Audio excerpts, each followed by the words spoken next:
Hello everyone, welcome back to this channel. In this video, I will show you the easy and clear steps on how to enable suggested creations in Google Photos on computer.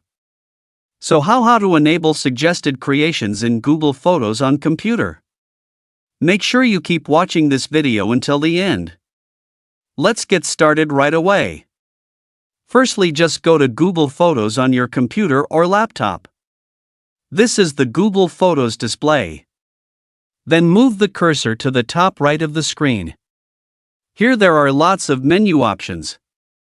Then tap the Settings menu. Well, here it is already in the Settings menu. And here there are lots of setting options that you can use. Scroll down to find the Suggestions menu. Well, here you have found it. And tap the Suggestions menu. Well, it will appear like this. And tap here to disable creations. This feature allows Google Photos to create automatic creations such as animations, collages, or albums based on saved photos, to make it easier for users to enjoy moments creatively. So that's it, tutorial how to enable suggested creations in Google Photos on computer. Thank you for watching.